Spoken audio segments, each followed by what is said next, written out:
Hello everyone, welcome to Market Talks. I'm Renata Cardarelli, editor of Argus Brazil Grains and Fertilizer Report. I'm here today with Nathalia Giannetti, Argus Brazil's agriculture specialist and one of those responsible for the Argus AgriMarkets and Argus Brazil Grains and Fertilizer reports. Today we'll talk about Nathalia's participation in a crop tour earlier this year and the impacts of a rainy start of 2026 on the 25-26 crop. So first of all, Nathalia, welcome. And could you comment on the methodology of this crop tour? Of course, Renata. So this crop tour is organized by some of the main companies in the Brazilian agricultural sector, such as trading firms, grain brokerage agencies, and producing companies.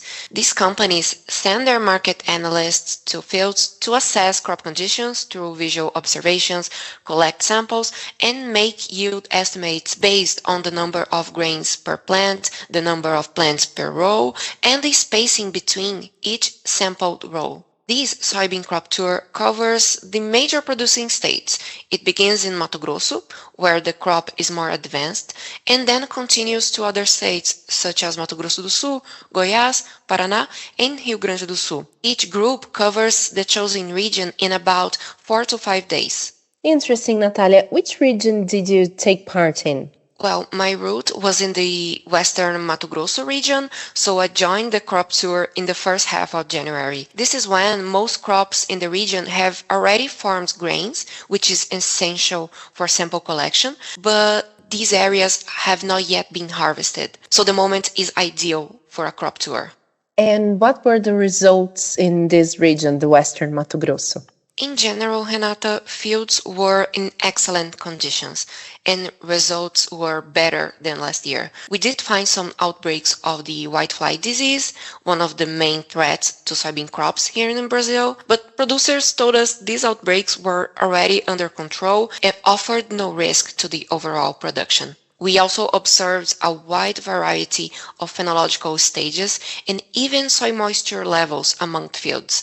This happened mainly because of the irregular distribution of rainfall in Mato Grosso, which was a major concern during the soybean planting months for the 25-26 season, which happened between September and December of last year. And what exactly did happen during this period and what were the main concerns? So Renata, planting began at a fast pace in September. Everything was perfect, soil moisture levels were ideal, and this allowed planting to progress quickly. Producers always try to plant soybeans early because the earlier they plant, the earlier soybeans are harvested, and the earlier the second corn crop gets planted, which reduces risk of corn crops suffering from dry weather later in the cycle. But starting in October, rainfall distribution became more irregular. Some areas went more than 10 days without receiving rains, which made planting impossible. Conditions improved between late November and early December,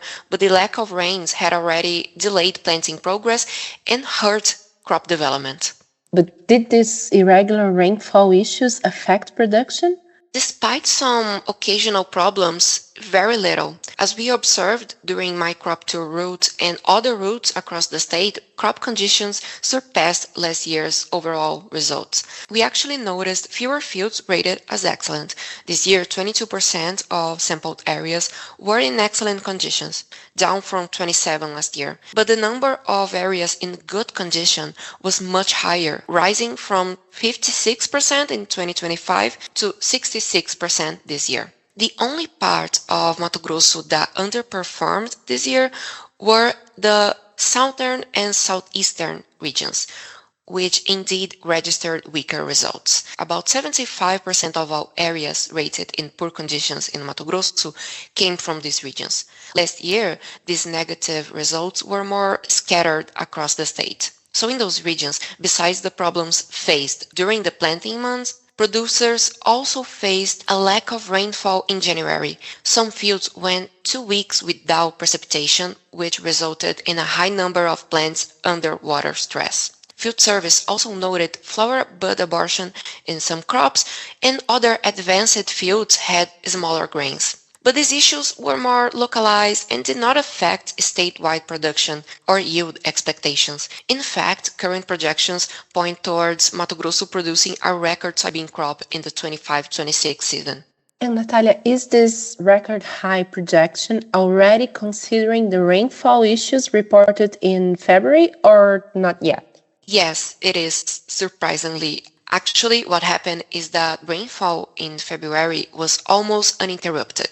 Rains were within average in total volumes, but the windows of dry weather needed for field work and plant development were lacking. The most affected areas were in the northern Mato Grosso, where farmers harvested an above average number of damaged grains. But this didn't affect overall statewide productivity. The issue is more about grain quality, which could pressure prices. There is also a phytosanitary issue with China. Market rumors suggest that some shipments containing damaged grains and weeds were received by Chinese buyers and then later resold to other destinations, returned, and China even canceled some other purchases. China has stricter phytosanitary standards. So officials from the Brazilian government visited China in late March to discuss this issue. But even with this problem, the biggest concern from these weather issues is the second corn crop. The ideal planting window for corn ended on February 28, leaving around 20% of areas to be planted afterwards, a significant shift from corn to lower risk crops. We are still to see a significant shift of areas initially expected for corn to other lower risk crops such as sorghum. But this is a possibility that definitely exists and could reduce projections for the 25-26 corn crop. That's interesting, Nathalia, and for sure there's room for discussing the corn crop in another episode of Market Talks. But for now, I'm curious about the soybean crop tour. We discussed a lot about Mato Grosso. How were the results in other states? Overall, everything points towards a record crop, so the scenario is very similar to Mato Grosso. Some states, such as Goiás, that are very close in proximity to Mato Grosso, face more issues due to irregular rainfall, even more than Mato Grosso, but nothing too significant.